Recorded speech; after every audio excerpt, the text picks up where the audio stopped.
Hi, Terry in here. This is a very brief tutorial regarding foundation and dedication to my beautiful, smart, lovely cousin, Ashana. Ashana lives in a different city than I do, and she sent me a few pics, asked if I could give her any advice on how she may spruce up her look. Right now, she wears a very basic look. She sent me pics wearing lip gloss or lipstick, I should say, and a little eyeliner.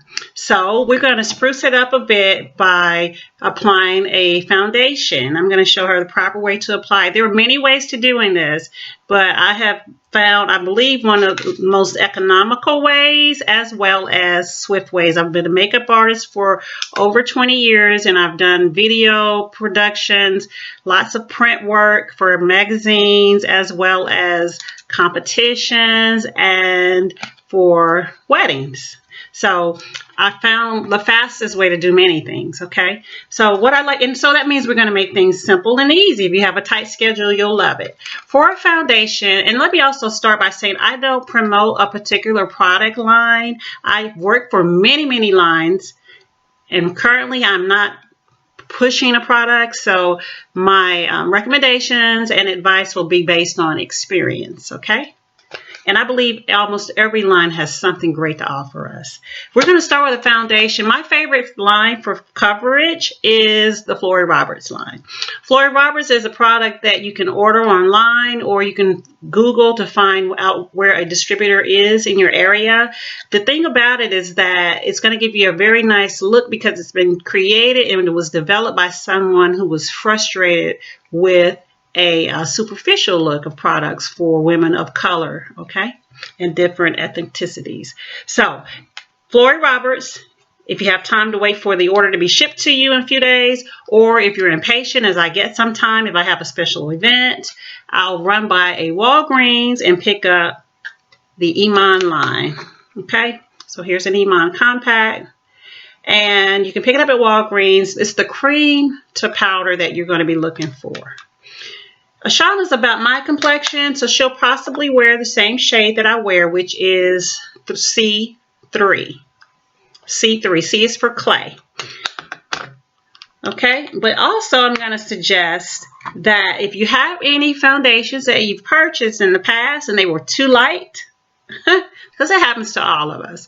If they were too light, you want to keep one of those, bring one of those out to the table and get that in front of your mirror or your vanity mirror, okay? Because we can actually utilize that product in a good way if it was just a little bit too light, okay? But if not, and if you're starting afresh, go ahead and match up your Flory Roberts or your Iman product. Again, my complexion is about a C3. Most of my fair-skinned friends and relatives and clients use like a S3 or S4 or S5 even. S5 is used more widely. That's what people, when they say, oh, she's light skinned, S5 will probably suit you pretty well. My Asian, Caucasian clients can basically use the S3, S4s. It's S is for sand. And my dark skinned clients, the darkest I have is a E6. This is what they make and manufacture. That's the darkest that you'll be able to find, and I've not seen that anyone too dark to utilize that color. A lot of my friends that are from the islands and from Louisiana area, the New Orleans look, they have a little bit of red in their skin tone, and it's natural for them to have that red.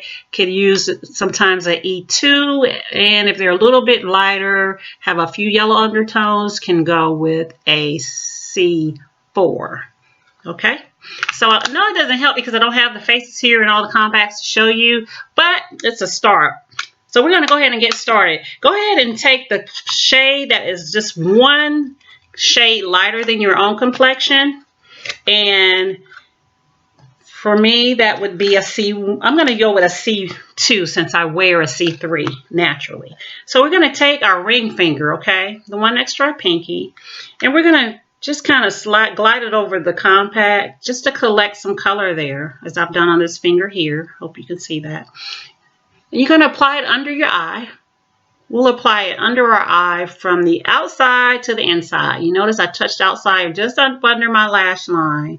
And I'm not touching the compact again and again. I only touch the compact once. And you're going to bring it all the way down to above your cheekbone right there, okay?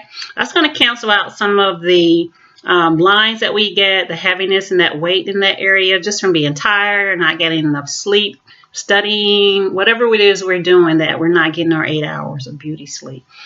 And it's also, I'm going to do the same thing on the other eye. I did collect more for the compact for the other eye. You're just dragging that eye in, okay, very gently. And we're using our ring finger because we want to go against the laws of nature where that skin begins to sag. We want to lift it. And that's what we're doing by going in this direction. And it should feel smooth. It shouldn't feel rough like you're hurting yourself. And then pat your contact pack again. You want to hit here if your family has those natural smile lines like ours does. Me and my cousin Ashana will have to pat here, collect some more, and just pat here. You can really just lay that finger there. It'll actually just lay in that area right up to your nose, okay? And then go under here, under your lip, and just cover that area too. Right down the center, okay? You see that? You kind of see a little center stripe. Take what's left, go down the center of your nose, and then let's consider ourselves as cleaning that finger off. Not wasting any product. I am an advocate of not wasting, okay? So we're cleaning the finger off to make sure we use all that product.